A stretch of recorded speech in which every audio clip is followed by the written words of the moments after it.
I'm clearly fed up with the good picture we always paint of Lisa in the series. Underneath Lisa Simpson's adorable and intelligent exterior lies an insensitive, arrogant, and self-righteous hypocrite who doesn't want to actually be effective or empathetic, but wants all the credit for being effective and empathetic. You think a girl can't flip out? Well, you're wrong! In this video, I will expose this disturbing dark side of Lisa Simpson that has given me sleepless nights and why she is clearly one of the narcissists in Springfield. Lisa the narcissist. Lisa the narcissist simply means she embodies the traits of a narcissist. This includes a striking sense of self-importance, preoccupation with power, beauty, success, brilliance, beauty, or ideal love, I am out of here! interpersonally exploitative for personal gain, and a deep envy of others or a belief that others are envious of you. I forgot to add, entitled, to the long list. Some of these traits could easily be found in some Springfield citizens like Mr. Burns, but every single one of these traits are embodied by Lisa. A prime example of Lisa embodying a combination of these narcissistic traits is in the episode. It's just really hard to stand the way Lisa behaves in it, despite the episode being really funny. It's appalling the way she treats the people who believe it's an angel they dug up, going as far as to call them morons. Even when Marge tells Lisa that she feels sorry for her, because she can't take a leap of faith every once in a while, Lisa says, Don't feel sorry for me, Mom. I feel sorry for you. You see, Lisa prides herself on her intelligence and integrity, but if her ego is at risk, she displays a willingness to breach her morals, just like the time she sabotages her rival Allison's diorama at the school fair in Lisa's Rival. In this episode, we can see her deep envy of others and a grandiose sense of self-importance come to play. The new girl Allison is a slightly better saxophone player and a way more cultivated intellectual/academic, and Lisa cannot handle it. She freaks out, wanting to ruin Allison and eventually adding the dim-witted Ralph to their squad to possibly feel better about herself. Her jealousy knows no bounds, as it even extends to her own sister. In the episode, Smart and Smarter, Maggie is shown to be 8 IQ points higher than Lisa and shows some impressive aptitude for a toddler. You'd think this would make Lisa happy, but all it does is destroy Lisa's ego, confidence, sense of purpose, and identity. She cannot handle it. But my IQ is only 159. Maggie's more intelligent than me? She literally gives up on life and runs away rather than confront her own issues or ask for help or just push through it. Being this envious of a 1-year-old baby is narcissism at its peak. There are no two ways about it. The Simpsons are at their dining room table filled with all the food and drink except the turkey. Bart earnestly connects with Homer over the football game, then voluntarily goes into the kitchen to help Marge finish preparing dinner. Lisa is absent from all of this, focused entirely on her subjective artistic centerpiece and what it means to her, and excited that people will acknowledge her and her brilliance. Bart brings the turkey out, but there's no room for it because of Lisa's centerpiece. Lisa won't budge, as her centerpiece is more important than Thanksgiving. Bart doesn't actually do anything wrong, and the centerpiece versus turkey disaster was mutual combat. Bart reacts by expressing his individualism and solving the problem by getting some space between the family and himself. He actually has a very healthy, constructive reaction to the incident, which is unlike him. Lisa simply doubles down on her self-pity and her self-righteousness and self-impressed nature by obnoxiously playing the saxophone, demanding to be the center of attention with the self-fawning poem, and then at the end she doesn't even consider that Bart was earnestly helping their mother set the table, just that the conflict resulted in her losing the centerpiece. Lisa's toxic side. Another instance we see her dark side come to light is at the end of Lisa the Vegetarian, when she's talking to Homer after she supposedly learned her lesson from Apu and Paul McCartney about not forcing beliefs on other people. Here, she tells Homer, Actually, Dad, this time I was wrong. Too.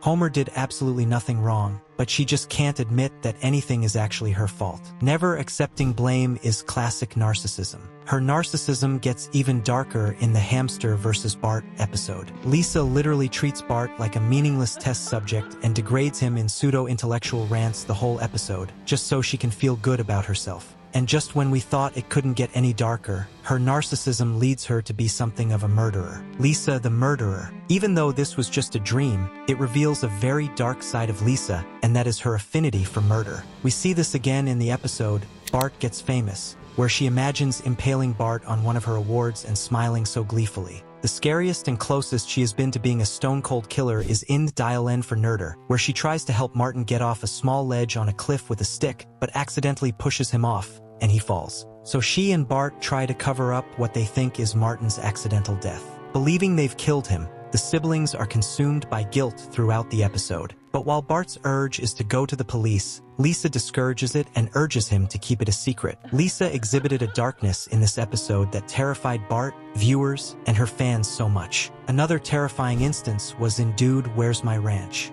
On the day of the dance party, after meeting Clara, Lisa deliberately sends her to the wrong path, nearly killing her. And even though Lisa did confess what she did, she realizes Clara was not Luke's girlfriend, but his sister. Sister?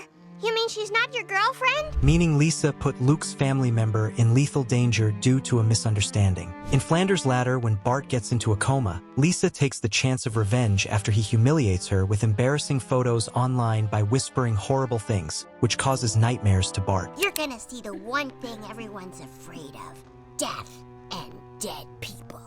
That's right, buddy. She only stops because the doctor tells her it could cause serious brain damage. Funny enough, her affinity for murder is not even close to her worst trait. It gets darker. And if you stick around, you'll see how terrifying a self-righteous hypocrite she can be. But for now, let's investigate how Lisa embodies the deadly sin of envy. Lisa is the embodiment of the sin of envy.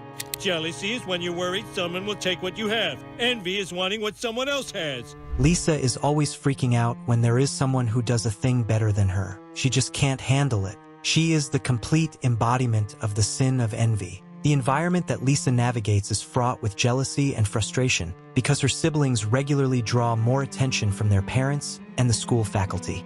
This lack of recognition stirs a deep-seated anger within her, particularly since she prides herself on her maturity and behavior, which often go unnoticed. When faced with rivals who challenge her, her jealousy intensifies, manifesting in anger and disruptive behavior. Despite her claims of seeking a challenge or camaraderie, her inability to accept being second best can lead her to act out, transforming her internal struggles into external conflict. This blend of brilliance and vulnerability creates a complex dynamic, revealing the deeper layers of her quest for acknowledgement. There is a season 30 episode, My Sports, where Bart becomes a very successful League of Legends parody player, and his team gets to go to Korea for the championships, and Lisa literally sabotages it because she always wanted to go to Korea. She chooses to be miserable about the experience instead of acknowledging that because of Bart, she was actually able to accomplish one of her longtime dreams. She manipulates Homer to be the one who ultimately sabotages the competition.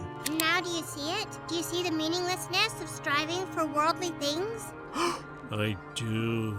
A similar thing happened in Jazzy and the Pussycats. Bart turns out to have a natural aptitude as a drummer, which attracts the attention of two musicians Lisa idolized. Being an envious narcissist, she is livid that her brother is so good at something she enjoys, not to mention that she was arrogant enough to believe her capability with a saxophone, as an 8-year-old no less, would impress two apparent jazz legends while smugly mouthing off to Bart during the performance. Not bad for a newbie, Bart. You just may be the second best player up here.